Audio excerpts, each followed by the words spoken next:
உலகத்தில் முதலாக ஜாதி வேறுபாடற்ற, ஏன் மத வேறுபாடு கூட இல்லாத ஒரு புராணத்தை படைத்தவர் சேக்கிழார் பெருமான்.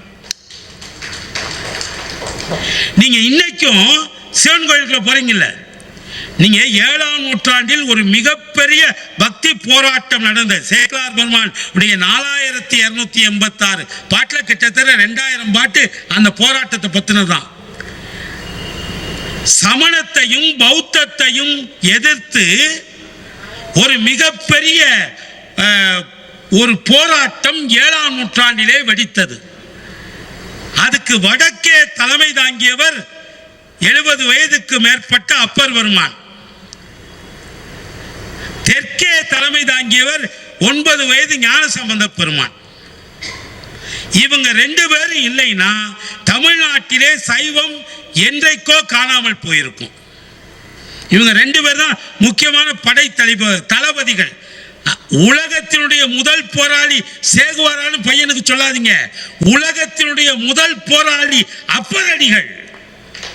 ஒரு அரசனே வந்து கூப்பிட்டு வர சொல்லியும் நான் வர முடியாது அப்படின்னு ஒருத்தன், ஒரு சட்டை கூட போடாத ஒரு 72 வயசு கிழவன் சொல்றான்னா அவன் தானே உலகத்தினுடைய முதல் போராளி. அதை யாராவது சொன்னோமா? நம்ம பிள்ளைகளுக்கு சொன்னோமா? சேகுவாரா இப்ப 17ஆம் நூற்றாண்டுக்கு முன்னாடி சேகுவாரான்னு ஒரு ஆளே கிடையாது. உலகத்தின் புரட்சியாளர்கள் அத்தனை பேருமே 15ஆம் நூற்றாண்டுக்கு பின்னால் பிறந்தவர்கள். ஆனால் 7ஆம் நூற்றாண்டிலே ஒரு ஆதிக்க அரசை எதிர்த்து நாமார்க்கும் குடியல்லோம், நமனை என்றோம், நடலை அல்லோம், ஏமாப்போம், பிணியறியோம், பணிவோம் அல்லோம். எவனுக்கும் தலை வணங்க மாட்டேயா. தமிழன் ஒருவனுக்குத்தான் அந்த தன்மானம் உண்டு, அந்த தைரியம் உண்டு. அந்த தமிழினத்தினுடைய வாரிசு வித்தாக, அசல் வித்தாக விளைந்தவர் அப்பர் பெருமான்.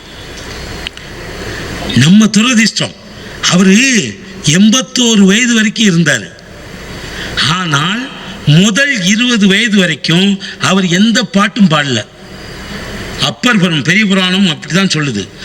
முதல் 20 ஆண்டுகள் அவர் சைவத்தில் தான் இருந்தார். ஆனால் திருமுறை எதுவும் பாடல. அதுக்கப்புறம் 20 வயசுல சமணத்துக்கு போயிட்டார், சமண மதத்துக்கு போயிட்டார். அப்ப இந்தியாவை ஆட்டி படைத்த 2 மிகப்பெரிய சமயங்கள் சமணமும் பௌத்தமும்.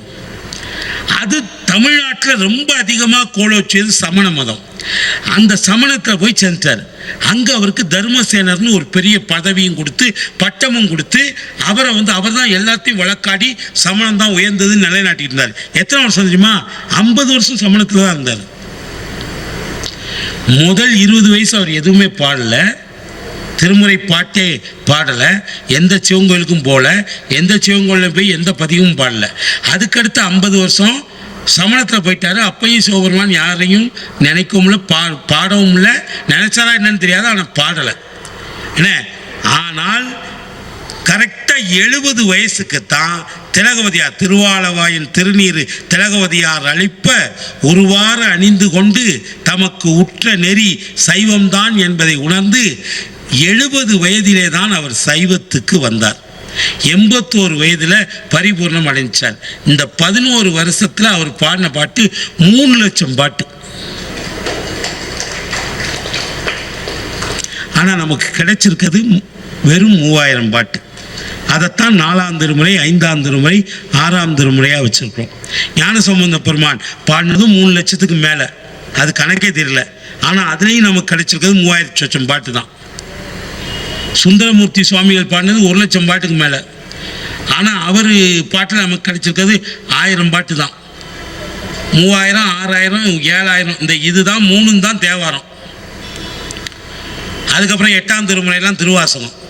இந்த 7 தான் தேன் போன்ற பாடல்களால் இறைவனை அர்ச்சித்த மாலை. அதனால் அதுக்கு தேவாரம்னு பேர். அப்பர் பாடினதை அப்பர் தேவாரம், சம்பந்தர் பாடினதை சம்பந்தர் தேவாரம், சுந்தரர் பாடினதை சுந்தரர் தேவாரம் அப்படின்னு சொல்லக்கூடிய வழக்கம். இது இந்த 2 பேரும் தான் சமணத்துக்கு எதிராகவும் பௌத்தத்துக்கு எதிராகவும் ஒரு மிகப்பெரிய போராட்டத்தை நடத்தினார்கள்.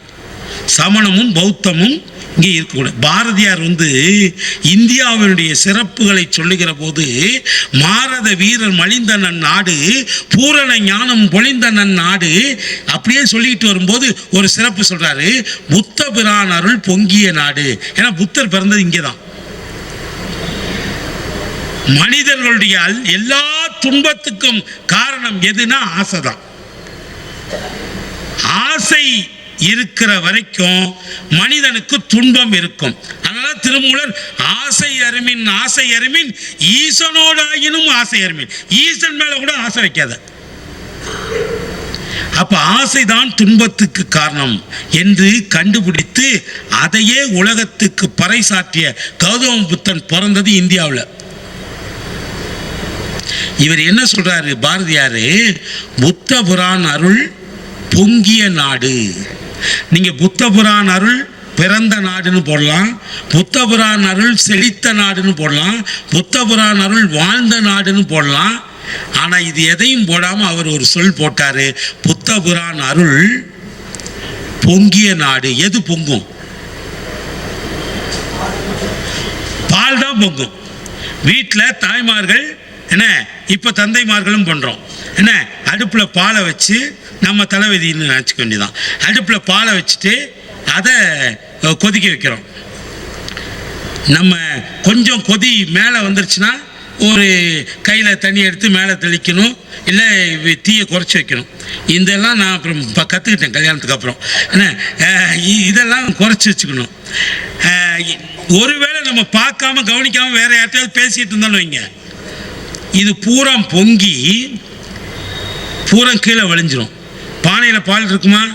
இருக்காது. ஆனால் பானையை சுற்றி பால் இருக்கும். புத்தன் இந்தியா என்கிற பானையில தான் புத்த மதம் பிறந்தது. ஆனால் இந்தியா என்கிற பானையில் அது இல்லை. அது பொங்கி வழிந்து சீனாவில் இருக்கு, கம்போடியாவில் இருக்கு, வியட்நாமில் இருக்கு, மலேசியாவில் இருக்கு, சிங்கப்பூர்ல இருக்கு, எல்லா கிழக்காசிய நாட்டிலையும் இருக்கு. ஆனால் எங்கே தோன்றியதோ அந்த இந்தியா என்கிற பானையிலே இல்லை. அதனால பாரதி போட்டான், புத்த பிரான் அருள் பொங்கிய நாடு. அப்படி பார்க்கணும். வாத்தியாருக்கே தெரியாது, அவர் என்ன வச்சுக்கிட்டா வஞ்சகம் பண்றாரு. வாத்தியாருக்கு தெரிஞ்சவர்கள் அவர்லாம் சொல்ல போறார், புத்த புராணர்கள் பொங்கிய நாடு. அதே மாதிரி சேக்கிழார் பெருமான் ஒரு வார்த்தையை போட்டாரு. அப்பர் 20 வருஷம் வரைக்கும் சைவத்தில் இருந்தாரு. ஆனால் கோயிலுக்கெல்லாம் தொண்டெல்லாம் செய்யல, திருமுறையெல்லாம் பாடல. 50 வருஷம் சமணத்துக்கு போனார்ல, அவர் போன செய்தியை சேக்கிழார் பெருமான் ஒரு வார்த்தையில் சொல்றாரு, கொல்லாமை மறைந்துரையும் அமன் சமயம் குறுகுவார். நீங்க பெரிய புராணம் இருந்தால் எடுத்து பாருங்க, இல்லை நெட்டில் போட்டு பாருங்க. நம்பர் அருளாமையினால், அதுவும் கூட அப்பர் பண்ண தப்புன்னு சொல்ல, சிவபெருமான் அருள் கொடுக்கலையா, அதனால போயிட்டார். சிவபெருமான் அருள் செய்து அவரை தக்க வச்சிருக்கான். ஆனால் நம்பர் அருளாமையினால், சிவபெருமான் அருள் இல்லாத காரணத்தினால அவர் கொல்லாமை மறைந்து உரையும் அமன் சமயம் குறுகுவார். சமணத்தினுடைய ஒரு மிகப்பெரிய நெறி என்ன தெரியுமா? கொல்லாமை. அது உண்மையிலே உலகத்தை பெரிய, நம்ம சமயமும் அதுதான் சொல்லுது, உயிர்களை கொல்லக்கூடாது. ஆனால் புத்த மதம் அதை அக்செப்ட் பண்ணுது, உயிர்களை கொல்றது. ஏன்னா அவன் பாலிசி என்னன்னா, கொன்னா பாவம் தின்னா போச்சு. அது எப்படா கொன்னா பாவம் தின்னா போச்சா? அதுலேயும் ஒரு நல்ல கருத்து தான், அது குறையில்லை. கொன்னா பாவம் தின்னா போச்சுன்னா 10 நாளா பசியோட ஒரு புலி இருக்குது, ஒரு ஆட்டை அடித்து சாப்பிடுது. ஆட்டை அடிக்கிறது பாவம் தான். ஆனால் அந்த பசியோட அது இருந்தால் இது செத்துரும், புலி செத்துரும். அதனால கொன்ன ஆட்டை அது தின்னா அது இன்னொருத்தருடைய பசியை தீர்க்கக்கூடிய உணவாயிருதுல, அதனால கொன்னா பாவம் தின்னா போச்சு. அதுவும் ஒரு புண்ணியத்தை செய்து. சாவு கூட இன்னொருவருக்கு புண்ணியத்தை செய்தல, அது அவங்க பாலிசி. ஆனால் கொல்லாமை என்பது சமணம் வலியுறுத்துகிற ஒரு மிகப்பெரிய உண்மை. சேக்கிழார் பெருமானுடைய பெரிய புராணம் இதை தெளிவா பேசுது. ஏன்னா அன்பும் சிவமும் இரண்டென்பர் அறிவிலார். அறிவில்லாதவன் தான் அன்பும் சிவமும் இரண்டுன்னு சொல்லுவான். அன்பும் சிவமும் இரண்டென்பர் அறிவிலார், அன்பே சிவமாவது யாரும் அறிகிறார், அன்பே சிவமாவது யாரும் அறிந்தபின் அன்பே சிவமாய் அமர்ந்திருந்தாரே. அன்பும் சிவமும் வேற வேற இல்லை. ஆனால் 8000 சமணர்கள் மதுரையில் கழுவேறினாலே காரணம் ஞான சம்பந்தர் தானே. இதெல்லாம் சேக்கிழார் பெருமான் ஆராய்ச்சி பண்றாரு. நம்ம புதுசா எதுவும் ஆராய்ச்சியெல்லாம் பண்ண வேண்டியதில்லை. அவர் சொல்லியிருக்கிறது எங்க புதஞ்சிருக்குன்னு எடுத்தா போதும். இந்த சமணர்களுக்கு என்ன வழக்கம் உண்டா, சேக்கிழார் பெருமான் பதிவு செய்கிறாரு. சமணர்களுக்கு முடி வெட்ட மாட்டாங்க, தலைமுடி வெட்டுற வழக்கம் கிடையாது அவங்கள்ட்ட. அவங்க 9 கொள்கை வச்சுருக்காங்க. அதில் முக்கியமான கொள்கை முடி வெட்ட மாட்டாங்க. ஏன் தெரியுமா? கத்திரிக்கோள், இப்போ கத்திரிக்கோள் இல்லாமல் கத்தியாக இருந்திருக்கலாம்.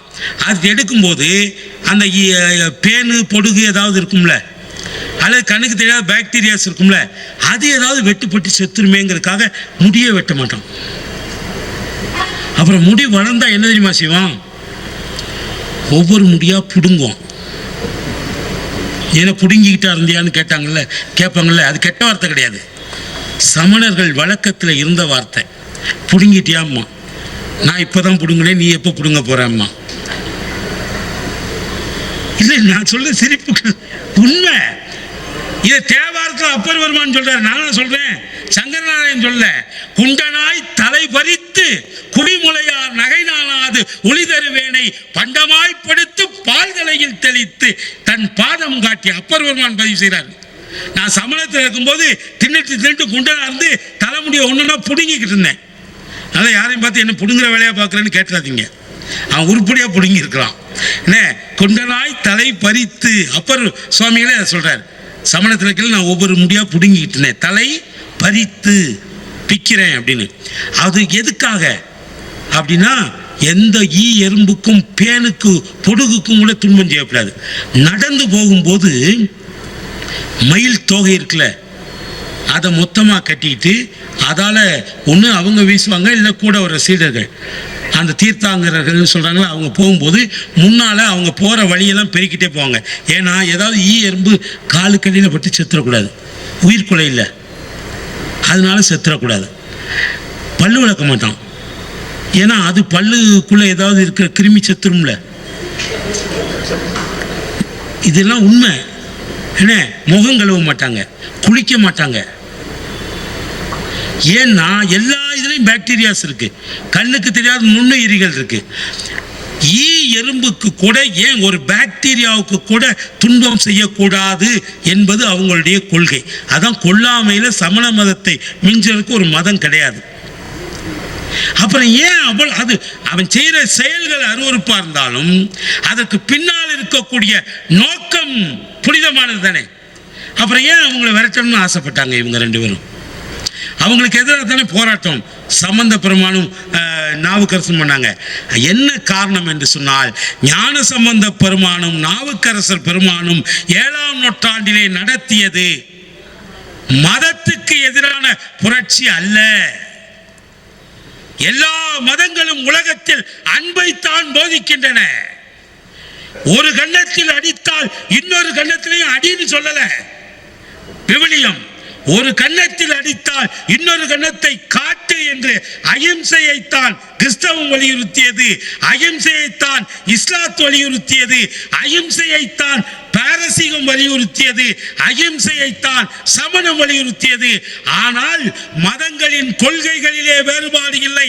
ஆனால் மதத்தை தங்கள் கையிலே எடுத்துக்கொண்ட மத வெறியர்கள் இருக்கிறார்களே, அவர்களுக்கு எதிராகத்தான் போராட்டம் வெடிச்சது. சமணத்துக்கு எதிராகவோ, சமண கொள்கைகளுக்கு எதிராகவோ, பௌத்தத்துக்கு எதிராகவோ, பௌத்த கொள்கைகளுக்கு எதிராகவோ 7ஆம் நூற்றாண்டிலே புரட்சி வெடிக்கவில்லை. ஆனால் அதை ஒரு பின்புலமாக வைத்துக் கொண்டு மன்னனையும் மக்களையும் கைக்குள்ளே போட்டுக்கொண்டு அராஜகம் செய்து கொண்ட சில மத வெறியர்கள், அவர்கள் எல்லா மதத்திலேயும் இருக்கிறார்கள், மறந்து விடாதீர்கள். இந்து மதத்திலும் இருக்கிறார்கள், எல்லா மதத்திலும் இருக்கிறார்கள். ஆக மதங்களுக்கு எதிராக சைவம் ஒருபோதும் போராடவில்லை. இதுக்கு இன்னொரு உதாரணம் சொல்லவா? சிவன் கோயில், இதெல்லாம் வெளியே சொல்ல மாட்டாங்க, ஆனா நான் சொல்றேன். இதுக்கு சில ஏன் வெளியே சொல்ல மாட்டாங்க, அதுக்கு வேற காரணங்கள் இருக்கு. நமக்கு அது தேவையில்லை. உண்மை மக்களுக்கு தெரிய வேண்டும். 63 நாயன்மார்கள் போய் வணங்குறீங்கல்ல, அதில் ஒரு பௌத்தர் இருக்காரு, ஒரு சமணர் இருக்கிறார். யாருக்காவது தெரியுமா? 63. எந்த சமணத்தையும் பௌத்தத்தையும் எதிர்த்து நீண்ட நெடிய போராட்டத்தை கிட்டத்தட்ட 1 நூற்றாண்டு காலம் நிகழ்த்தினார்களோ நம்முடைய நாயன்மார்கள், அவர்கள் எதிர்த்த சமயத்தை சார்ந்த 2 பேரை நாம் இன்னைக்கும் சிவன் கோயிலில் வழிபட்டுக்கிட்டு இருக்கோம். எங்கேயாவது உலகத்தில் எந்த சமய கோயிலையாவது நம்ம அப்புறம் வச்சு கும்பிடுவானுங்க? மனசாட்சியை தொட்டு சொல்லுங்க. எங்கேயாவது வேற்று மத ஆலயங்கள்ல பிள்ளையார் கொண்டு வைப்பாங்களா? இல்லை வேற்று மதத்தை சேர்ந்த சின்னங்களை வைப்பாங்களா? ஆனால் உலகத்திலேயே முதலாக ஜாதிகளை கடந்த ஒரு சமத்துவ நோக்கை சேக்கிழார் பெருமானுடைய செந்நெறி தான் படைத்து காட்டியது. அதனாலதான் அந்த சமணர்ல ஒருத்தர், அந்த சாக்கிய நாயனார் பௌத்தர், கூட்டுவ நாயனார் சமணர். இந்த 2 பேர் சிலையும் 63 நாயன்மார் சிலையே இருக்குது. நாம் மதங்களை வெறுக்கவில்லை, ஆனால் மதங்களின் பேரால் மத வெறி கொண்டு அலைகிறார்களே அவர்களுக்கு. நான் கேட்கிறேன், ஒரு பல் விளக்க மாட்டேன், முடி வெட்ட மாட்டேன், குளிக்க மாட்டேன், இதெல்லாம் உயிர்கொலைன்னு சொல்ற அந்த சமணம் தான் 9 வயசு குழந்தைய உயிரோட தீ வச்சான். யோசிச்சு பாருங்க. கொல்லாமைதான் சமணத்தினுடைய அறம் என்று சொன்னால் 9 வயது குழந்தை கொல்றது பாவம் இல்லையா? உயிரோட தீ வச்சாங்கல்ல. 80 வயசு கிழவனை கொண்டு போய் கல்லை கட்டி கடல்ல போட்டாங்க. மலேசியா போயிருக்கல, பரன்சியன் ஐலாண்ட் என் பையன் கூட்டிட்டு போனான். மலேசியாவிலிருந்து 9 மணி நேரம் பயணம் பண்ணி கடல்ல போய், கடல்ல ஒரு 12 கிலோமீட்டர் உள்ள போனா பரன்சியன் ஐலாண்டுன்னு ஒரு ஐலாண்டு. அதுக்கு போய் அந்த படகு தான் வேகமாக போகும், மேலே கூரை மட்டும்தான் இருக்கும், வேற சைடு அடப்பெல்லாம் கிடையாது, விழுந்தா அவ்வளோதான், ஜல சமாதி தான். அதில் ஏற்றி உள்ளே போகும்போதே இதில் ஒரு ஆக்சிஜன் டியூப்பை மாட்டினாங்க, ஒரு லைஃப் ஜாக்கெட்னு எல்லோ கலரில் ஒரு லைஃப் ஜாக்கெட்டை போட்டாங்க. ஏன்னா அது போக விமானத்தில் ஐயா ஒருவேளை கவுந்துருச்சுன்னா இதை பிடிச்சிக்குங்கன்னு சொல்லி ஒரு டயரு, என்ன சைடில் பூரா டயரு, 4-5 டயர் இருக்குது. இதெல்லாம் தேவையா? 65 வயசில் 65 வயசில் இவ்வளோ ரிஸ்க் எடுக்கணுமா? நான் கரையிலே இருந்துக்கிறேன்னு பையன் கேட்கல, இல்லை வந்து தான் ஆகணும்னா. நீங்கள் யோசிச்சு பாருங்க, 65 வயதிலே லைஃப் ஜாக்கெட்டு, ஆக்சிஜன் மாஸ்க்கு, என்ன மிதக்கக்கூடிய அந்த டயர் கருவி, இவ்வளையும் வச்சுட்டு நான் பாதுகாப்பாக போகும்போது கூட, பாதுகாப்பாக போகிறதுக்கு கூட எனக்கு பயமாக இருக்குது. ஆனால் இது எதுவுமே இல்லாமல் ஒரு 80 வயசு கிழவனை என்ன கல்லில் கட்டி போட்டா இருந்தாலும் பயந்துருக்கணும்ல, பயப்படல. அதுதான் சைவம். நீங்கள் சிவனுக்கு மட்டும் பயந்தால் உலகத்தில் இன்க்ளூடிங் மரணம் எதற்கும் பயப்பட வேண்டிய அவசியம் இல்லை. 80 வயசுல நீங்க கற்பனை பண்ணி பாருங்க. நம்மளாம் கட்ட வேண்டாம், கட்ட போறான்னு தெரிஞ்சாலே கட்ட போயிடும் இல்லையா? அவனை 80 வயதுல அந்த ஆளை போய் கட்டி அதுக்குள்ள போடுறான், அது உயிர்கொலை இல்லையா? பட்டத்து யானையை விட்டு மிதிக்க வச்சாங்களே, அது உயிர்கொலை இல்லையா? அதைத்தான் சேக்கிழார் பெருமான் ஒரு வார்த்தையில போட்டாரு. அவன் கொல்லாமை என்பது அவங்க இதுதான், ஆனா கொல்லாமை என்கிற முகமூடியை போட்டுக்கிட்டு உள்ள இருக்கிறவங்க கொலகாரன். கொல்லாமை மறைந்து உறையும் அமன் சமயம் குறுகுவார். ஒரு சொல்ல எவ்வளவு இது பாருங்க. கொல்லாமை என்பதை முகமும் பசுத்தோல் போர்த்திய புலி அப்படிங்கிறாங்கல்ல, அது மாதிரி கொல்லாமையை ஒரு கேடமையாக பயன்படுத்திக்கிட்டு, அது மதத்தினுடைய தவறல்ல, அந்தந்த காலகட்டத்திலே அந்த மதத்தை பரப்ப வந்தவர்களுடைய கையிலே இருந்ததுதான் வந்தது. அப்ப சேக்கிழார் பெருமானுடைய பெரிய புராணம் ஒரு சமூக காப்பியமாக, ஏன்னா அவர் முதலமைச்சர், கன்னியாகுமரியில இருந்து வடக்கே காம்பேலி என்கிற திருத்தலம் வரைக்கும் அவர் பயணம் பண்ணி அங்கங்க இந்த செய்திகளை எல்லாம் திரட்டி 1% கூட அவருடைய சொந்த கற்பனையை சேர்க்கல. அதான் சேக்கிழார் பெருமானுடைய மிகப்பெரிய சிறப்பு என்னவென்று சொன்னால், அவர் காலத்தில் தஞ்சை பெரிய கோயில் தான் வந்துருச்சு. ஆனால் நீங்க பெரிய புராணத்தில் எந்த இடத்திலையும் அந்த கோயிலை பற்றி குறிப்பு கிடையாது.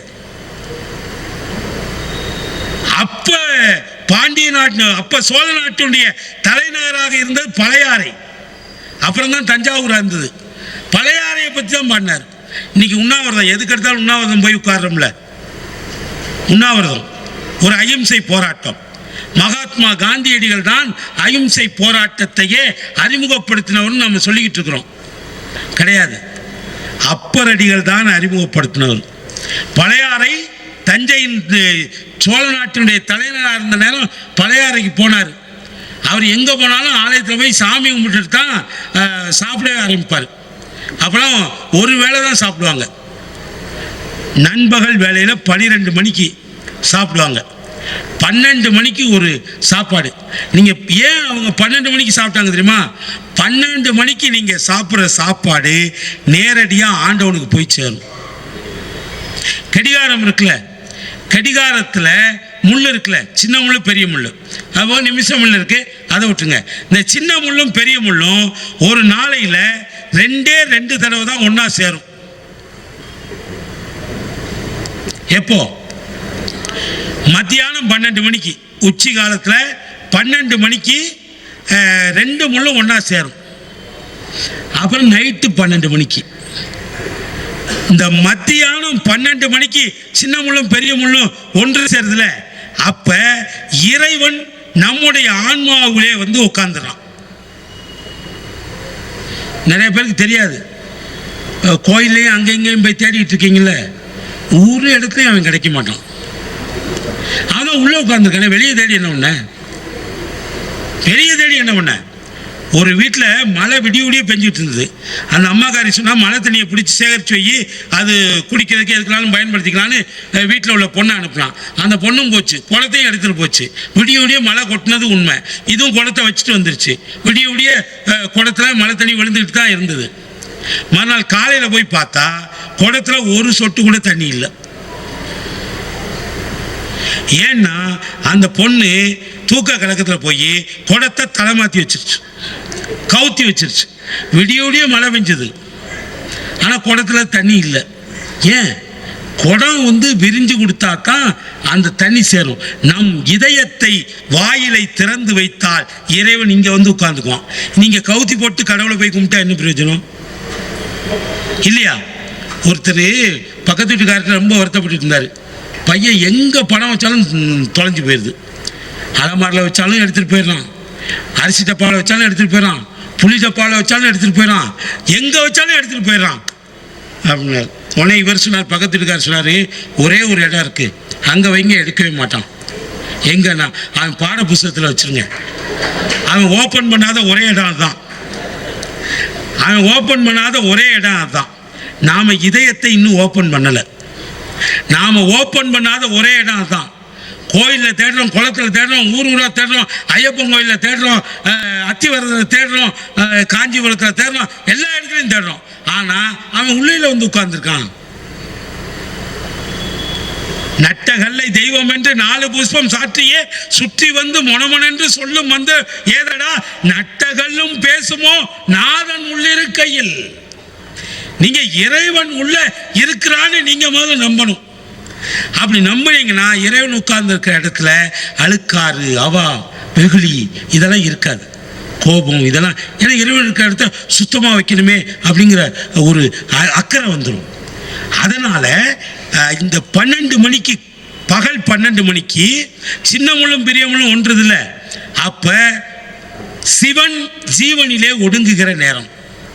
ராத்திரி 12 மணிக்கு ஜீவன் சிவனிலே ஒடுங்குகிற நேரம்.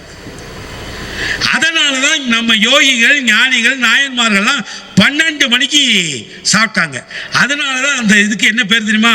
மகேஸ்வர பூஜைன்னு பேர். மத்தியானம் 12 மணிக்கு நம்ம சாப்பிட்றது, நம்ம சாப்பிடல, மகேஸ்வரன் சாப்பிட்றான்.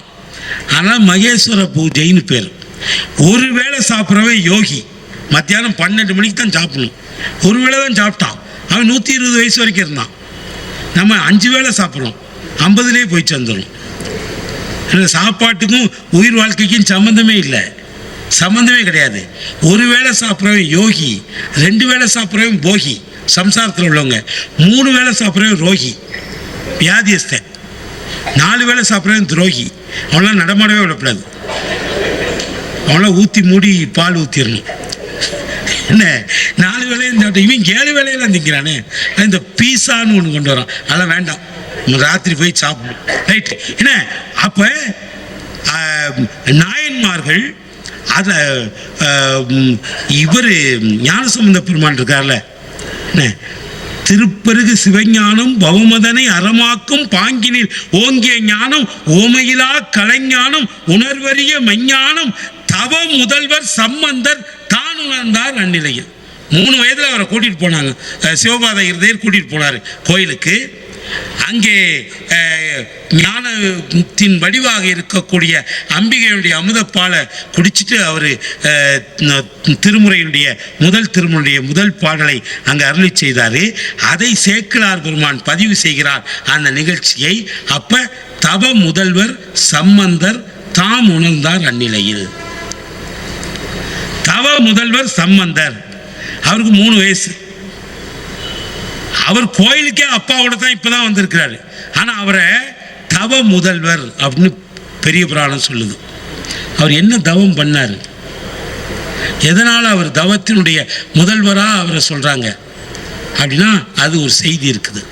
சம்பந்த பெருமான் இல்லை, இந்த நாயன்மார்கள் எல்லாருமே மக்கள் தொண்டு தான் அவங்களுக்கு முக்கியம். ஊரா போனாங்க, ஒவ்வொரு இடத்திலையும் ஆலயத்தில் இறைவனை தரிசிக்கத்தான் போனாங்க.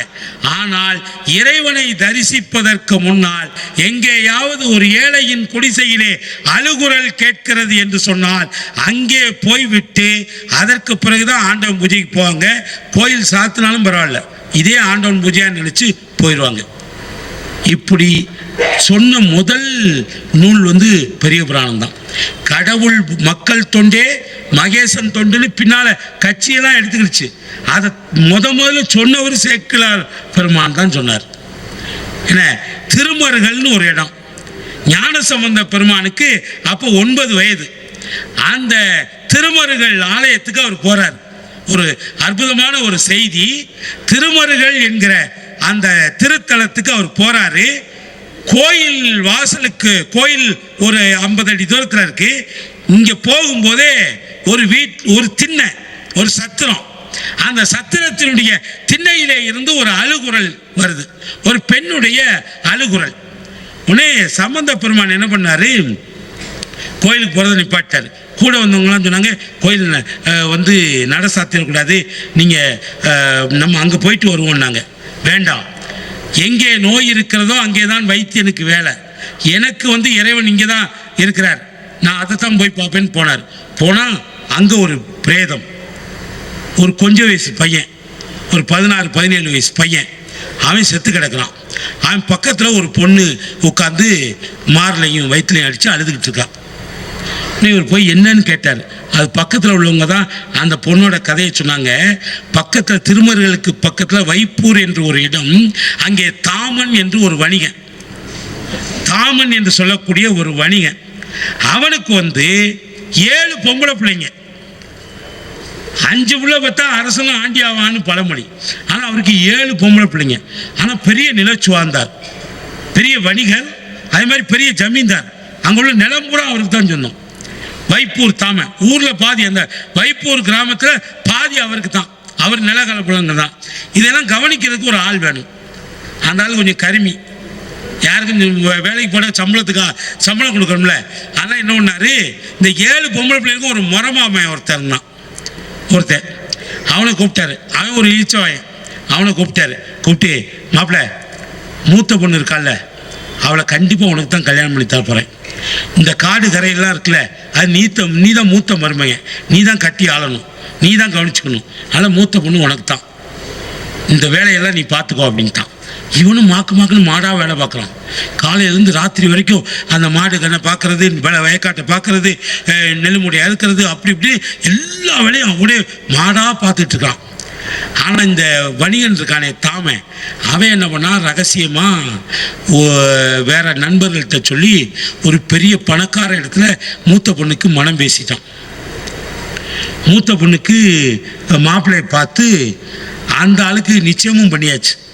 அதுக்கப்புறம் தான் இவனுக்கு தெரியுது, மரமாமனுக்கு மாமா என்ன மாமா இப்படி ஏமாத்திட்டீங்க, மூத்த பொண்ணு உங்களுக்கு எனக்கு தானே தரேன்னு சொன்னீங்க, இப்படி சொல்லிட்டீங்கன்னு. அவன் மாமியாரன் சொன்னான், மாப்பிள்ள மூத்த பொண்ணு ஜாதகத்தில் கட்டம் சரியில்லை, அதனால் உனக்கு ஏதாவது ஆபத்து வந்துடக்கூடாது. ஆனால் ரெண்டாவது பொண்ணு கிளி மாதிரி இருக்கிறான், அவள் ஜாதகமும் அவ்வளோ அருமையாக இருக்குது, அதனால் ரெண்டாவது பொண்ணு நிச்சயம் உனக்கு தான். ஏன்னா வேலை செய்யறதுக்கு வேற ஆளை பார்க்கணும்ல, அதனால இவன் ரெண்டாவது பொண்ணு உனக்கு தான்ட்டான். இவனும் மாக்கணும் இன்னும் 2 வருஷம் வேலை பார்த்தான். இவன் ரெண்டாவது பொண்ணையும் வேற ஒரு ஆளுக்கு கட்டி கொடுத்துட்டான். மாமா ரெண்டாவதுலேயும் ஏமாத்திட்டீங்களேன்னா, மாப்பிள்ள ரெண்டாவது பொண்ணுக்கு செவ்வாய் தோசை இருந்ததை முதல்ல ஜாதகத்தில் கணிக்காம இப்போதான் தெரிஞ்சுது, செவ்வாய் தோசை ஆகாது வேண்டாம், 3வது பிள்ளை அருமையாக இருக்குது, முதல் 2 பொண்ணையை விட இது நல்லா இருக்கு, 3வது பொண்ணு உனக்கு தான். ஆனால் அதையும் வேற ஆளுக்கு கட்டி விட்டான். இவன் போய் கேட்பான், 4வது பொண்ணையும் இது இவனுக்கு தான் சொல்லி ஏமாற்றி 4வது பொண்ணையும் கல்யாணம் பண்ணிட்டான். மொத்தம் 7 பிள்ளை, 4 பிள்ளையை கொட்டி கொடுத்தான். இந்த 5வது பிள்ளையை உனக்கு தான் சொல்லிட்டான். இவனும் காத்துக்கிட்டு இருக்கிறான், இளவு காத்த கிளி மாதிரி வேலையை மாக்குன்னு செஞ்சுட்டு இருக்கான். ஆனால் 5வது பிள்ளைக்கும் வேற இடத்துல கல்யாணம் பண்ணுறதுக்கு அவன் பேச ஆரம்பிச்சிட்டான். இப்போ அந்த பொண்ணு நினச்சது அப்பா ஏற்கனவே 4 தடவை ஏமாற்றி விட்டான், இனியும் மாப்பிள்ளை ஏமாறக்கூடாதுங்கிறதுக்காக அவனை இழுத்துட்டு ராத்திரி ஓடிடுச்சு. நான் சொல்றது பெரிய புராணம், நீங்கள் அதை மறந்துடக்கூடாது, பெரிய புராணத்தில் இருக்குது. ஏன்னா 7 பிள்ளைங்க பொம்பளை பிள்ளைங்க, அதில் 4 பொண்ணை ஏமாற்றி முறை மாப்பிள்ளை கொடுக்காம வேற ஆள் கொடுத்தாங்க. 5வது பிள்ளை இனியும் அவன் ஏமாறக்கூடாதுன்னு நினைச்சு அவனை ராத்திரி இழுத்துட்டு ஓடிடுச்சு. அதை உடன்போக்கு என்று நாகரிகமாக தமிழ் இலக்கியம் சொல்லுது. ஆணும் பெண்ணும் வீட்டை விட்டு வெளியே சென்று திருமணம் செய்து கொள்வதை உடன்போக்கு, திருமணம் செய்துக்கல போனாலே அதை உடன்போக்குன்னு தான் சொல்லுவாங்க. உடன்போக்கில் அந்த இதை கொட்டி 2 பேரும் திருமர்களுக்கு வந்துட்டாங்க. மறுநாள் காலையில் முடிஞ்சா கல்யாணம் பண்ணிக்கலாம் அப்படின்னு நினச்சி ஒரு சத்திரத்தில், கோயில் வாசலில் ஒரு சத்திரத்தில் தங்கியிருக்கிறாங்க. அப்போ ஒரு பாம்பு வந்து கொத்தி அவன் செத்து போயிட்டான். கல்யாணம் ஆகலை, மறுநாள் தான் கல்யாணம். அந்த காலத்தில் கல்யாணம் ஆகாமல் ஒரு ஆடவனுடைய உடம்பை கூட பெண்கள் தொட மாட்டாங்க, அப்படி ஒரு பண்பாடு இருந்தது ஒரு காலத்தில். எங்களெல்லாம் மாமியார் வந்து முகத்துக்கு நேரம் முழிக்கவே மாட்டாங்க. இத்தனைக்கு என் சொந்த அத்தை மகளை தான் நான் கட்டியிருக்கிறேன், எங்கள் அம்மாவோட தம்பி மகளை தான் கட்டியிருக்கிறேன். ஆனால் நான் வீட்டுக்கு போயிட்டா உபச்சாரம் பண்ணுறதுக்கெல்லாம் பக்கத்து வீட்டிலேருந்து யாரையாவது கூப்பிட்டு அவங்க மட்டும்தான் இருக்கிறாங்க வீட்டில், மாமனார் தவறிட்டார். கதவுக்கு பின்னால் தான் பேசுவாங்க. இப்போ டபுள்ஸ் போகிறான் மாமியாரை கூட்டிட்டு. இப்போ காலம் மாறிடுச்சு. ஆனால் அந்த காலத்தில் உள்ளவங்க அப்படிதான் இருந்தாங்க. அதே மாதிரி திருமணத்துக்கு முன்னால், திருமணத்துக்கு நிச்சயப்பட்டா கூட அந்த ஆடவனுடைய உடம்பை தொடக்கூடாது. இப்போ அவ என்ன சொல்லி அழுகிறா, முகம் தெரியாத ஒரு பாம்புக்கு கூட என் புருஷனை தீன்றதுக்கு அனுமதி இருக்குதே, ஆனால் எனக்கு அந்த அனுமதி இல்லையேன்னு அழுகிறான். யார? சிவபெருமானை பார்த்து அழுகிறான். என்ன அந்த அழுகுறல் தான் ஞானசம்பந்த பெருமானுடைய காதில் விழுந்தது. கோயிலுக்கு போக வேண்டியவர் அதை நிப்பாட்டி இங்கே வந்தார். இன்னொன்று சொல்கிறேன், யாரும் தவறாக எடுத்துக்கலைன்னா சொல்கிறேன். ஆனால் நிறைய நீங்கள் பெரிய புராணம் ஒரு நாள்லையோ 1.5 மணி நேரத்துலையோ சொல்கிற இது இல்லை, ரொம்ப நுட்பமான பல செய்திகளை கவனிக்கணும். இப்போலாம் வந்து கோயிலில் போய் கல்யாணம் பண்ணுறோம்ல, கோயிலில் நமக்கு ஏதாவது ஒரு சந்தேகம் வந்தால் நமக்கு வேத புத்தகம், இப்போ இஸ்லாத்துக்கு வந்து குரான் இருக்க மாதிரி, இஸ்லாமிய இவங்களுக்கு கிறிஸ்தவர்களுக்கு பைபிள் இருக்க மாதிரி, நமக்கு உள்ள வேத புத்தகம் என்னன்னா நம்முடைய திவ்ய பிரபந்தம், நம்முடைய திருமுறைகளும் 14 சாத்திரங்களும் தான். என்கிட்ட சில பேர் எங்கேயாவது வெளிநாடுகளில் போனால் இந்த மாதிரி கேள்வியை கேட்பாங்க, சிக்கலான கேள்வியை. அப்போ நான் வந்து இதில் தான் ரெஃபர் பண்ணுவேன், இதில் ஏதாவது செஞ்சுருக்குதா, அது மாதிரி இல்லைன்னா அதை செய்யாதீங்க. திருமுறைகள் சொல்லாத எதையும் ஒரு சைவன் செய்யக்கூடாது, திவ்ய பிரபந்தம் சொல்லாத எதையும் ஒரு வைணவன் செய்யக்கூடாது, இந்த 2ம் சொல்லாத எதையும் இந்துக்கள் செய்யக்கூடாது. நம்முடைய வழக்கம் என்னவென்றால் திருக்கோயில்கள் வழிபாட்டுக்கு மட்டுமே உரியவை, அங்கே திருமணங்கள் நடத்தக்கூடாது. இது எத்தனை பேருக்கு தெரியும்னு தெரியல. என்ன நீங்கள் இதுக்கு நான் உதாரணத்தோடு சொல்லுவேன். நீங்கள் வேணால் கோர்ட்டில் போய் விசாரிச்சுங்க. இன்றைக்கி ஃபேமிலி கோர்ட்டு மற்ற சிவில் கிரிமினல் கோர்ட்டுகளை விட ஃபேமிலி கோர்ட்டில் தான் கூட்டம் அலமோது. அதையும் பெண்கள் கூட்டம் தான் அதிகமாக இருக்குது. பொம்பளை பிள்ளைங்க தான் 2 மாதம் 1 மாதத்துலேயே போய் நின்றுதுங்க. விவாகரத்து டைவர்ஸ் அதிகமாயிருச்சு. நீங்கள் ஒரு புள்ளி விவரம் நான் எடுத்து பார்த்துருக்கிறேன். நான் எனக்கு உண்மை என்று படாத எதையும் மேடைகளிலே பதிவு செய்வது என்னுடைய வழக்கம் அல்ல. ஏனென்றால் நான் பணத்துக்காக பேசுபவன் அல்ல. என் மனதிலே எது சரி என்று நீங்க கடைபிடிக்கிறீர்களோ இல்லையோ அது வேற விஷயம். ஆனால் என்னுடைய மனதிலே எது சரி என்று படுகிறதோ அதை மட்டும் தான் செய்வேன். திருக்கோயில்களிலே திருமணங்கள் நிகழ்ந்ததாக வரலாறு இல்லை. கந்தபுராணத்தில் கடவுளுக்கே 3 கல்யாணம் நடந்தது. சிவபெருமானுக்கும் பார்வதிக்கும் கல்யாணம் நடந்தது. முருகப்பெருமானுக்கும் தெய்வானைக்கும் கல்யாணம் நடந்தது. முருகப்பெருமானுக்கும் வள்ளிக்கும் கல்யாணம் நடந்தது. அவங்களே கோயிலில் பண்ணிக்கல.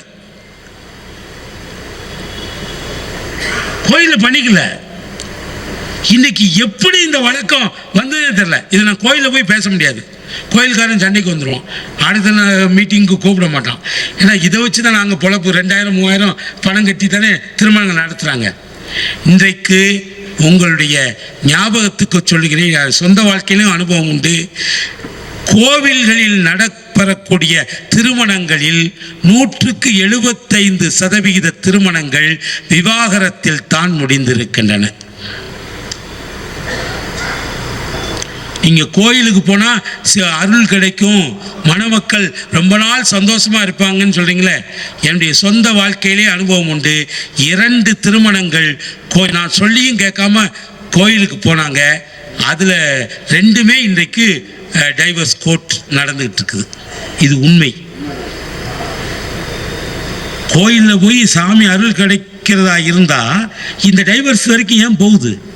அவன் சன்னிதானத்தில் நடந்தது தானே. நாங்கள் எங்கள் சைவ குடும்பங்களில் என்ன பண்ணுவோம்? திருநெல்வேலி சைவ குடும்பம். நாங்கள் என்னவோம், திருமணம் தாலி கட்டின உடனே இந்த மொய்க்கு வரிசையாக இருப்பாங்களே, அவங்களாம் கொஞ்சம் நேரம் உட்கார வச்சுட்டு பக்கத்தில் உள்ள ஏதாவது கோயிலில் போய் சாமி கும்பிட்டு வருவோம். அதைத்தான் நம்முடைய நாயன்மார்கள் வாழ்க்கையில செஞ்சிருக்கிறாங்க. அதுதான் சேக்கிழார் காட்டிய செந்நெறி. எப்பமோ ஒரு நூற்றாண்டில் செஞ்சதை இப்போ ஏன் சொல்றேன்னா அதுக்காக தான் சொல்றேன். இன்னைக்கும் அது பலிச்சுக்கிட்டு இருக்குது. ஏன்ட்ட ஒருத்தர் இதை நான் இலங்கையில் பேசும்போது சொன்னேன். இலங்கையில் ஒரு பழுத்த வயோதிகர் அவர் சொன்னார், நீங்கள் அப்போல்லாம் வீடு பெருசாக இருந்தது, இப்போ வீடெல்லாம் அப்பார்ட்மெண்ட்டு சின்ன வீடு ஆயிடுச்சு. ஏன்னா கூட்டம் நிறையா வரும்ல, அதனால தானே மண்டபத்தில் இல்லை இதுலேயோ நடத்துறதுல கோயில்லையோ போய் நடத்துறதுல என்ன தப்பு? கோயிலில் நடத்திட்டு ஆளுக்கு ஒரு டோக்கன் கொடுத்துட்டா அவன் ஹோட்டலில் சாப்பிட்டு போயிட்டே இருப்பான் என்ன அப்படின்னு சொன்னாங்க. நான் சொன்னேன், கல்யாணத்தை விட இளவு வீட்டுக்கு அதிகமாக கூட்டம் வரும். இப்போ எங்கள் அப்பா செத்தப்போ எனக்கு முகம் தெரியாதவெல்லாம் வந்து துக்கம் விசாரிக்க வந்தான். நான் உங்கள் அப்பா கூட போய் வேலை பார்த்தவன், தாசில்தாராக இருக்கும்போது நான் ரெவன்யூ இன்ஸ்பெக்டராக இருந்தேன். இப்படி ஒவ்வொருத்தரும் என் முகம் தெரியாத ஆளும் வருவான். இன்னும் சொல்லப்போனால் கல்யாணத்துக்கு வர்ற மாதிரி 10 நீங்கள் கல்யாணம் பத்திரிக்கை யாருக்கு கொடுத்துருக்கீங்களோ அவங்க தான் வருவாங்க. ஆனால் இளவு வீட்டுக்கு தெரிஞ்சவன் தெரியாதவன் கேள்விப்பட்டவன் எல்லாரும் வந்துடுவான். அதுக்காக ஒரு பெரிய கல்யாண மண்டபம் பிடிச்சி எங்கள் அப்பா உட்காந்துருப்பாரு, வந்து அஞ்சலி செலுத்திட்டு போங்கன்னு சொல்கிறோமா? இல்லை, இல்லற விழா. அது சாவு விழாவும் இல்லறத்தில் நடக்கக்கூடிய விழா தான். திருமண விழாவும் வீட்டில் நடக்கக்கூடிய வீட்டு விழாக்களை வீட்டில் தான் நடத்தணும். அது வசதி இல்லைன்னா மண்டபத்தில் நடத்தலாம். தயவு செய்து ஆலயங்களுக்கு போகாதீங்க. யாராவது கோயிலில் வேலை பார்க்கவங்க இருந்தால் மன்னிச்சிருங்க, நான் மனசில் பட்டதை சொல்கிறேன். ஏனென்றால் அந்த முறை சேக்கிழார் பெருமான் காட்டிய 63 நாயன்மார்கள் வரலாற்றில் பல பேர் கல்யாணம் பண்ணி குடும்பத்தோடு வாழ்ந்தவங்க தான். அதில் ஏன் சுந்தரமூர்த்தி சுவாமிகளுக்கு சிவபெருமானே தான் 2 கல்யாணம் பண்ணி வச்சாரு. 2 கோயிலில் நடக்கல. கோயிலில் சந்திப்பு தான் நடந்தது. ஏற்கனவே திருவாரூரில் பறவை நாச்சியாரை கல்யாணம் பண்ணியாச்சு. அங்கே திருவற்றியூருக்கு போறாரு, அங்கே சங்கிலி நாச்சியாரை பார்த்து லவ் பண்ணிட்டார். பொண்ணு கேட்க யார் போறான்? சிவபெருமான் போனார் பொண்ணு கேட்க. சிவபெருமான் பொண்ணு கேட்க போனார். அந்தம்மா சொல்லிச்சு, உன்னுடைய தோழர் இருக்கிறார்ல சுந்தரரு, அவர் ஏற்கனவே கல்யாணமாகி திருவாரூரில் ஒரு பொண்டாட்டியோட குடும்பம் நடத்திட்டு இருக்கிறாரு, என்ன எப்படி நான் மறுபடியும் கல்யாணம் பண்ணிக்குவேன் அப்படின்னு. உடனே சிவபெருமான் வந்து கேட்டார், எப்போ இந்த மாதிரி அந்த பொண்ணு சொல்லுதே, அது கேட்குறது நியாயம் தானே அப்படின்னு. இவருக்கு கோபம் வந்துருச்சு, என்ன நீ பெரிய நியாயத்தை கண்ட, போய் அந்த அம்மாட்ட சொல்லி இங்கே கல்யாணம் பண்ணிட்டா நான் இங்கே தான் இருப்பேன்னு சொல்லு அப்படின்னு. உடனே இவர் போய் சொன்னார் சிவபெருமான், என்ன இங்கே திருவொற்றியூரில் உன்னைய கல்யாணம் பண்ணிட்டா அவர் திருவொற்றியூரை விட்டு போக மாட்டார், அது என் நண்பன் வந்து சொல்லியிருக்காருன்னு. உன் நண்பன் சொல்கிறதெல்லாம் நம்ப முடியாது, ரெண்டு பேரும் பழைய கேடி. அதனால் கல்யாணம் அப்படி நான் ஒத்துக்கிட்டேன்னா இவர் திருவொற்றியூரை விட்டு திரும்ப திருவாரூருக்கு போக மாட்டேன்னு சத்தியம் பண்ணி கொடுக்கணும். சமாதமான போய் கலந்துட்டார். சிவபெருமானுக்கு அதுதானே வேலை. அவர் திரும்ப வந்தார், என்ன வந்து சுந்தரா அந்த பொண்ணு விலங்குமான பொண்ணாக இருக்குது, என்ன வாய் வார்த்தையெல்லாம் நம்ப மாட்டேங்குது, கல்யாணம் முடிஞ்சா நான் திருவொற்றியூரை விட்டு எங்கேயும் போக மாட்டேன்னு சத்தியம் பண்ணி கேட்குது, அதுவும் ஏன் முன்னால சத்தியம் பண்ணி கேட்குது அப்படின்னு. உடனே இவர் சுந்தரர் சொன்னார், அது ரெண்டு பேரும் கில்லாடி தானே. சுந்தரர் சொன்னார், ஓ முன்னால் போய் சத்தியம் பண்ண முடியாது, அதனால நான் நாளை காலையில் கோயிலில் சத்தியம் பண்ணுறேன்னு சொல்லிடுங்க. ஆனால் நீ கோயிலில் இருக்காத, போய் மகிழ மரத்தில் போய் உட்காந்துக்க, தோட்டத்தில் போய் உட்காந்துக்கோ, ஒரு மரத்தில் போய் உட்காந்துக்கோ, ஏன்னா ஓ முன்னால் நான் போய் சத்தியம் பண்ண முடியாது, என்ன ஆனால் நீ அங்கே போய் உட்காந்துக்கன்னாரு. இவர் என்ன பண்ணார், சிவபெருமா சரி அப்படின்ட்டு. இவர் எப்படி ஆளு, இவர் அவரை விட கில்லாடி இல்லை, என்ன நேராக போனார்.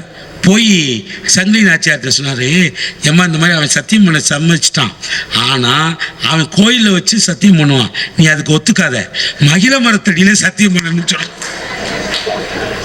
நான் பேசுறது பெரிய புராணம், அதை அடிக்கடி ஞாபகப்படுத்திக்கணும். நீங்கள் பெரிய புராணம் ஏதோ கோயிலில் படிக்கிறது கிடையாது, அன்றாட வாழ்க்கையின் அத்தனை செய்திகளையும் புட்டு புட்டு வச்ச ஒரே புராணம் பெரிய புராணம். அதனால தான் சொல்லிட்டு இருக்கேன், சில இதெல்லாம் பெரிய புராணத்தில் இருக்கா அப்படின்னு சிலருக்கு சந்தேகம் வந்துடும். இருக்குது, சத்தியமாக இருக்குது. நீ மகிழ மரத்துக்கிட்ட சத்தியம் வாங்குன்னு.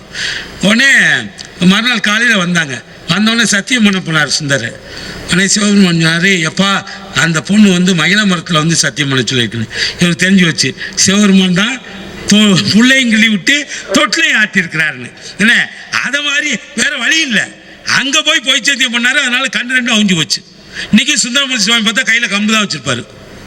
நால்வர் படம் பார்த்தீங்கன்னா நால்வர் படத்தில் ஞானசம்பந்தர் பொற்றாளம் வச்சிருப்பாரு, சுந்தரமூர்த்தி சுவாமிகள் கையில் கைத்தடி, குருடனுக்கு கைத்தடி தானே கொடுக்கணும்.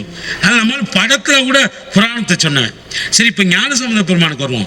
இவர் அந்த விடம் கடித்து பாம்பு கடித்து இறந்த அந்த திருமர்களில் கொண்டு போய் அந்த திருக்கோயிலில் வச்சு அவனை உயிர்ப்பித்து கொடுத்து, நல்லா கேளுங்க, திருக்கோயிலில் திருமணம் பண்ணலை.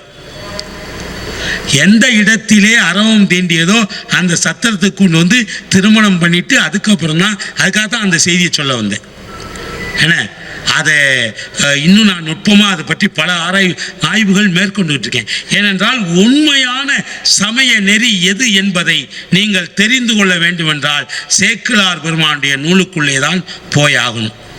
இந்த திருமர்களை முடிச்சுட்டு மயிலாப்பூர் போனார். மெட்ராஸில் மயிலாப்பூரில் திருவொற்றியூர் சங்கிலி நாச்சியாரை சந்திச்ச இடம் இருக்குல்ல சுந்தரர், அந்த இடத்துக்கு ஞானசம்பந்த பெருமானும் போனார். அங்கே ஒரு பெரிய பணக்காரன், மெட்ராஸில் கிட்டத்தட்ட 15 கிலோமீட்டருக்கு அவருக்கு சொந்தமான பில்டிங் தான், ஒரு வீடு ரெண்டு வீடு இல்லை, 15 கிலோமீட்டர் தூரத்துக்கு திருவொற்றியூர்லேருந்து மயிலாப்பூர் வரைக்கும் முழுக்க அந்த துறைமுக கரையோரம் உள்ள அத்தனை லேண்டும். இப்போ விஜிபி கோல்டன் பீச் இருக்குல்ல, இது மாதிரி 4 மடங்கு சொந்தமாக ஒருத்தர் இருந்தார். அவர் வந்து ஒரு செட்டியார், சிவனேசன் செட்டியார். அவருக்கு ஒரு பொம்பளை பிள்ளை இருந்தது, பூம்பாவைன்னு பேர். அந்த பூம்பாவையை வந்து 5 வயசு வரைக்கும் வளர்த்தார். வளர்க்கும் போதே அவர் முடிவு பண்ணி, ஞானசம்பந்தரை பார்த்தது கிடையாது, ஞானசம்பந்தரை அது வரைக்கும் சந்திச்சதில்லை. ஞானசம்பந்தர் அப்போ 10-11 வயது அவருக்கு. அவர் இதில் மதுரையில் அந்த அனல்வாதம் புனல்வாதத்தெல்லாம் ஜெயிச்சு அவர் தான் வந்து சைவத்தை நிலைநாட்டினாருங்கிற பெருமையை கேள்விப்பட்டு சிவனேச செட்டியார் தன்னுடைய ஒரே மகள் அத்தனை கடல் கரையில் உள்ள அத்தனை சொத்துக்கு கிட்டங்கிகளுக்கு கட்டடங்களுக்கெல்லாம் உரிமை அந்த ஒரு பொண்ணு தான், அது ஒன்று தான் வாரிசு. அந்த பொண்ணையும் கொடுத்து சொத்துக்களையும் அவருக்கு கொடுத்துடலான்னு முடிவு பண்ணி வச்சிருந்தார். ஆனால் 5 வயசுல அந்த குழந்தை இறை வழிபாட்டுக்காக பூப்பறிக்க போன இடத்துல அதுவும் பாம்பு கடிச்சு செத்துருச்சு. சைவ கிரியை பிரகாரம் எரிச்சாச்சு.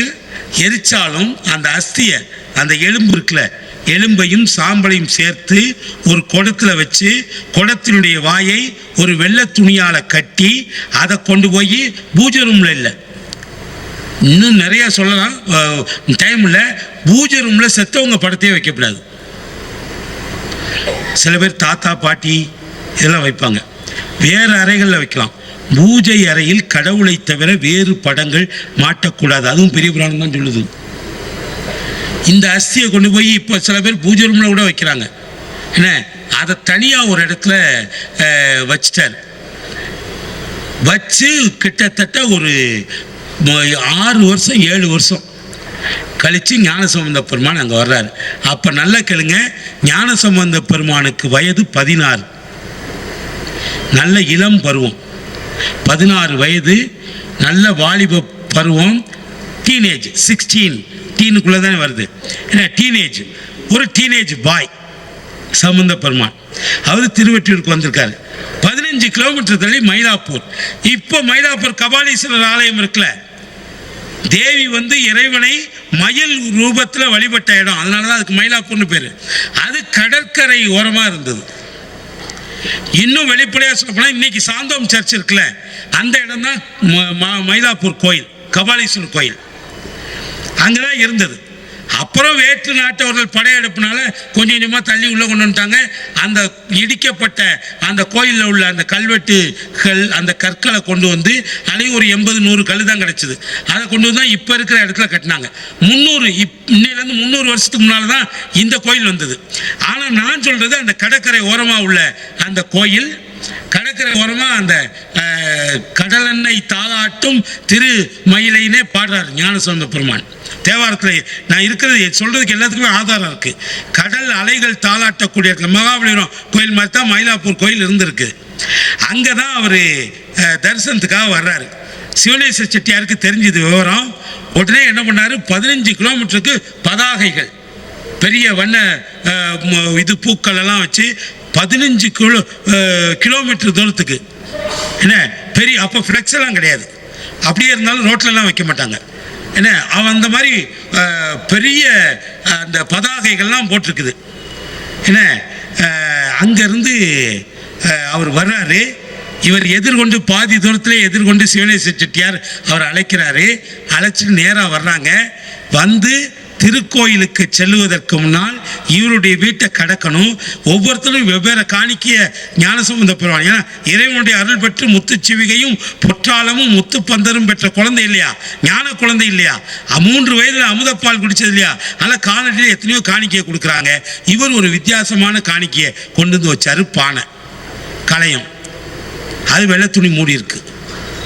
இது என்ன ஒரு வித்தியாசமான காணிக்கையா இருக்கேன்னு இவர் நின்ட்டார். வீட்டு வாசலே சிவனேஸ்வர செட்டியார் வீட்டு வாசல ஞானசம்பந்தர் நின்ட்டார். இது என்ன வித்தியாசமான காணிக்கையா இருக்கேன்னதும் அவர் செட்டியார் அழ ஆரம்பிச்சிட்டார். அவரால் அதுக்கு மேலே சொல்ல முடியல. உடனே பக்கத்தில் இருந்தவங்க சொன்னாங்க, இந்த மாதிரி பூம்பாவை 5 வயசு இருக்கையில் அறம் திண்டி மாண்டுருச்சு, இப்போ அது இறந்து 7 வருஷம் ஆச்சு. என்ன, அதனுடைய அஸ்தி கலசத்தை தான் அவர், நீங்கள் வந்து அந்த பொண்ணு உங்களுக்காகவே வளர்த்த பொண்ணு, அதனால இந்த அஸ்தி கலசத்தை உங்ககிட்ட சமர்ப்பிக்கணுங்கிறதுக்காக இவ்வளவு காலம் சிவனேஸ்வர செட்டியார். இவர் அந்தனர் பிராமின், யாரு, திருஞான சம்பந்தர், அவர் செட்டியார். அவங்க ஜாதியெல்லாம் பார்க்கல, சிவனுக்கு தொண்டு செய்யக்கூடிய ஒரு அடியாருக்கு தன்னுடைய மகனை ஒப்படைக்கணும். கடல் போன்ற சொத்து, ஒன்றும் இல்லாதவனும் இல்லை, கடல் அளவு சொத்து, மெட்ராஸ்லேயே பாதி அவருக்கு சொந்தம். அந்த அஸ்தி கலசத்தை வச்சார். வச்ச உடனே அப்புறம் அந்த கதையை பக்கத்தில் இருந்தவங்க கேட்ட உடனே இவர் உடனே பூம்பாவை திருப்பதியும், அருமையான திருப்பதி. உங்கள் வீட்டில் பெண் குழந்தைகள் இருந்தால் கண்டிப்பாக படிக்க சொல்லுங்கள். அந்த காலத்தில் என்னென்ன விழாக்கள் கொண்டாடினாங்கிறதெல்லாம் அதுதான் இருக்குது. மைப்பூசும் ஒன்கண் மடநல்லார் மாமையிலை கைப்பூச்சு நீற்றான் கபாலீச்சரம் அமர்ந்தான் நெய்ப்பூசும் ஒன்பொழுக்கள் நேரிலையார் கொண்டாடும் தைப்பூசம் காணாமல் போதியோ பூம்பாவாய், தைப்பூசம் பார்க்காம போறியே, திருவிளக்கு பார்க்காம போயிடுறியே, அப்படி தைப்பொங்கல் பார்க்காம போறியே அப்படிலாம் அவர் பாடினார். 10 பாட்டு பதிகம். அது 9வது பாட்டு பாடும்போது ஒரு அதிசயம் நிகழ்ந்தது. அந்த கலசம் உடைந்தது. கலசத்துக்குள்ளே 7 வருஷத்துக்கு முன்னால செத்து போன அந்த பூம்பாவை இப்ப இருந்தா என்ன வயசு இருப்பாளோ அது போல தகதகக்கூடிய மேனியோடு ஒரு பெரிய பேரழகியாக எதிர வந்து நின்னான். சொத்து கடல் போன்ற சொத்து. சேக்கிழார் பெருமான் கடவுளை கூட வர்ணிக்கிறார். இந்த பொண்ணை 20 பாட்டில் வர்ணிக்கிறார். அதுக்கெல்லாம் நேரம் இல்லை, இப்போ நம்ம நிறைவு செய்ய வேண்டிய நேரம் வந்துருச்சு. ஏன்னா அது நான் காரியத்தில் கண்ணார். மாரிய கூத்தாடினாலும் தாண்டவக்கோனே காரியத்தில் கண் வைக்கணும். ஏன்னா அதனால் நான் கரெக்டாக முடிச்சிடுவேன். இதை அந்த குழந்தை வந்து அப்படியே அப்சரஸ் மாதிரி நிற்குது. தேவலோக கன்னிகை மாதிரி இருக்கு. யோசிச்சு பாருங்க, இவருக்கு 16 வயசு, அந்த பொண்ணுக்கு 12 வயசு. சொத்தோட பொண்ணு வருது. எல்லாம் லீகலா சொத்தோட பெரிய பொண்ணு. அவர் என்ன சொல்றாரு, சிவனேச செட்டியார், இந்த பொண்ணை உங்களுக்காகவே வளர்த்தேன், அதனால இந்த பொண்ணை நீங்க கட்டிங்க, என் சொத்துக்கள்லாம் உங்கள்கிட்ட கொடுத்துட்டு நான் துறவு போக போறேன்னாரு. இவர் சிவசிவான்னு காதை பத்திட்டார். ஞானசம்பந்தம் சிவசிவான்னு காதை பத்திட்டார். என்ன பக்கத்தில் இருந்தவங்க இது பண்ணிட்டாங்க. என்ன ஒரு அபவார்த்தையை சொல்லிட்டீங்க, உங்க பொண்ணு விஷங்கடிச்சு செத்து போச்சு, இது நான் பொழைச்சு உருவாக்குன பொண்ணு, இது ஏன் பொண்ணு, மகளை எப்படி கட்டிக்க முடியும்? 16 வயசு, வாலிபத்தினுடைய விளிம்பில் நிற்கக்கூடியவர். அந்த பொண்ணுக்கு 12 வயசு. சேக்கிழார் பெருமான் சிவனையே வர்ணிக்காத சேக்கிழார் பெருமான் இந்த பொண்ணை மட்டும் 20 பாட்டில் வர்ணிக்கிறார்னா அந்த பொண்ணு எவ்வளோ பேரழகியா இருப்பா. கோயம்புத்தூர் விவசாய கல்லூரியில் ஒரு சொற்பொழிவு பண்ணிக்கிட்டு இருக்கல, பெரிய புராணத்தில் தான் நான் PhD பண்ணேன், எம்பியில் அதுதான் பண்ணேன். அதை மட்டும் சொல்லி நிறைவு பண்ணிடுறேன். எல்லா பொருளும் இதன்பால் உள அப்படின்னு திருக்குறளுக்கு சொல்லுவாங்க. அது திருக்குறளுக்கு மட்டுமல்ல, பெரிய புராணத்துக்கும் பொருந்தும், சேக்கிழார் பெருமானுக்கும் பொருந்தும். எல்லா பொருளும் இதன்பால் உள அப்படின்னு ஒரு கொரும்புக்கார பையன் எந்திரிச்சான். அப்போ இந்த மீட்டு விவகாரம் ரொம்ப ஃபேமஸாக இருந்த நேரம். சின்மையும் நம்ம கவிப்பேரரசு வைரமுத்துக்கடையில் மீட்டு விவகாரம் இப்போ 1 வருஷம் ஆச்சு. ஏன்னா அந்த டயத்தில் அது ரொம்ப நம்ம ஆட்கள் தமிழர்களுக்குன்னா ஒரு பிரச்சனையை க்ளோஸ் பண்ணால் இன்னொரு பிரச்சனையை இழுத்து விட்டுருவாங்க. மீடியாக்கள்ல இழுத்து விட்டா அது என்னாச்சுன்னே தெரியாது. என்ன அப்போ அது உச்சத்தில் இருந்த நேரம் மீட்டு விவகாரம். ஒரு பையன் எந்திரிச்சு கேட்டான், எல்லா பொருளும் இதன்பால் உழவான்னா. ஆமாம், எல்லா பொருளும் சேக்கிழாருடைய பெருமானுடைய பெரிய புராணத்தில் இருக்குண்ணா. இது இல்லாத எதுவுமே இல்லையாண்ணா, இல்லாத எதுவுமே இல்லைண்ணா. அப்போ மீட்டுவை பற்றி சொல்லியிருக்காரான்னா, நான் சொல்லியிருக்காரு அப்படின்னு. மீட்டுவை பற்றி சொல்லியிருக்காருன்னா, ஆமாம் மீட்டுவை பற்றி சொல்லியிருக்காருன்னு. அவன் அதிர்ந்து போயிட்டான். உட்காரு நான் சொல்கிறேன் அப்படின்னு சொல்லிட்டு இந்த வரலாற்றான் சொன்னேன். இப்போ இந்த இடத்துல சேக்கிழார் பெருமான் பொண்ணை கட்டியாரம் பண்ணிக்க சொல்லி சிவனேசன் செட்டியார் சொல்கிறாரு. 16 வயது பிராயத்தில் இருந்த ஞானசம்பந்த புராணம், ஐயோ மகமுறை வேணும், இது பண்ணக்கூடாது, கல்யாணம் பண்ணக்கூடாதுன்னு காதை பொத்திக்கிறாரு. ஆனால் ஒரு கிழமை ஒருத்தர் மேலே இருக்கிறான். யாருன்னா அவன் பிரம்மா. அவன் கோடிக்கணக்கான உயிர்களை படைச்சிருக்கிறான். அவனுக்கு எத்தனை வயசுன்னு தெரியாது. நம்ம பிறக்கிறதுக்கு முன்னால, நம்ம அப்பா அம்மா பிறக்கிறதுக்கு முன்னால, நம்ம தாத்தா பாட்டி பிறக்கிற முன்னாலேயும் அவன் தான் அந்த உடம்பெல்லாம் கொடுக்குறான். என்ன எத்தனை ஆண்டு எண்ணிக்கையே தெரியாது. குடு கிழமை. அவனுக்கு ஒரு ஆசை வந்தது. என்ன ஆசை தெரியுமா? உலகத்திலேயே பெண்கள் தான் அழகானவங்க. அந்த உலகத்திலேயே அழகான பெண்கள், அந்த பெண்கள் அழகானவர்கள், அதையும் ரொம்ப அழகான பெண்கள் எல்லாம் படைச்சவன் அவன் தான். அந்த அழகினுடைய அம்சத்திலிருந்து ஒவ்வொரு எல்லளவு எள்ளுனா திலகம்னு பேரு. எள்ளுக்கு திலகம்னு தமிழ் பேரு. தான் இதுவரைக்கும் படைத்த அழகிலே எல்லாம் சிறந்த ஒரு பேரழகியாக ஒரு பெண்ணை படைக்கணும்னு நினைச்சான். அதனால இதுவரைக்கும் உலகத்தில் படைச்ச அழகான பெண்களுடைய அம்சங்கள்ல இருந்து ஒவ்வொரு எல்லளவு எடுத்து சேர்த்து ஒரு பெண்ணை உருவாக்கினான். திலகம் என்று எள்ளுக்கு பேர். அது எல்லளவு எடுத்து சேர்த்ததுனால அந்த பெண்ணுக்கு திலோத்தமைன்னு பேரும் வச்சான். யாரு? குடுகுடு கிழவன் பிரம்மா. அவன் தான் எத்தனையோ ஆண்டுகளாக உலகத்தில் உயிர்களை படைச்சிட்டு இருக்கிறான். உயிர்களை இல்லை, உடம்புகளை படைச்சிட்டு இருக்கிறான். ஏன்னா அப்போ அந்த எண்ணிக்கை இல்லாத ஆண்டுகள் வயசான அந்த கிழமை அவன்தான் அந்த பெண்ணை உருவாக்குனான். அந்த பொண்ணுக்கு பேர் வச்சவனும் அவன் தான். ஆனால் அந்த பொண்ணை பார்த்தவனும் ஒரு ஆசை வந்துருச்சு. இந்த பொண்ணை ஏன் அடுத்தவங்களுக்கு உரிமையாக்கணும், நம்மளே கட்டிக்கிட்டானு துரத்த ஆரம்பிச்சிட்டோம். மீட்டு ரகசியம் என்னன்னா, மேல்மட்டத்திலே இருக்கக்கூடியவர்களுடைய அக்கிரமங்களை எல்லாம் அம்பலத்துக்கு கொண்டு வரதான் மீட்டு. இந்த மீட்டுவை சேக்கிழார் பெருமான் இந்த இடத்துல வச்சாரு. பிரம்மா குடுகுடு கிழவே அவன் படைச்ச பொண்ணு, அவன் பேர் வச்ச பொண்ணை பார்த்தா அவனுக்கே காம இச்சை வந்துருது. காமம் அவனுக்கு காமன் ஏன் பேரு? வாரியா சுவாமியால் சொல்லுவாரு, அவன் எல்லாருக்கும் காமன். என்ன காமன்? அந்த காம இச்சை வந்து அவன் படைச்ச பொண்ண அவனே துரத்த ஆரம்பிச்சான்.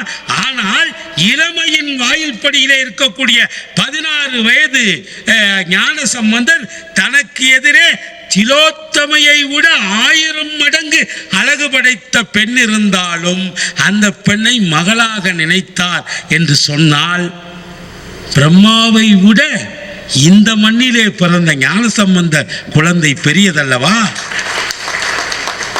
அப்ப அந்த மீட்டு ரகசியத்தை போட்டு உடைக்கிறார். எண்ணிலான், இதுவும் பெரிய புராணம் தான். நான் ஏதோ கப்சா விடுறேன்னு சொன்னாங்க. எண்ணிலாண்டு எய்தும் வேதா, வேதானா பிரம்ம, படைத்தவன் எழிலின் வெள்ளம் நன்னும் நான்முகத்தால் கண்டான் அவளிலும் நன்னாள். புண்ணிய 16 ஆண்டு, கரெக்டா வயசையும் அந்த இடத்துல போடுறாரு. புண்ணிய 16 ஆண்டு பெயர் பெறும் புகழி வேந்தர் கண்ணுதல் கருணை வெள்ளம் 1000 முகத்தால் கண்டார். இது எம்பெருமான் அருள் அல்லவா இந்த அழகு என்று சொல்லி அதையும் எம்பெருமானாவே நினைக்கும். அதனால தான் தவ முதல்வர் சம்பந்தர்னு போட்டார். இப்ப காரணம் தெரியுதா? சிவனடியே சிந்திக்கும் திருப்பருகு சிவஞானம், பவமதனை அறமாக்கும் பாங்கின ஓங்கிய ஞானம், ஓமையிலா கலைஞானம், உணர்வறிய மெஞ்ஞானம், தவ முதல்வர் சம்பந்தர் தாமுணர்ந்தால் அந்நிலையில் சேக்கிழார் பெருமான்.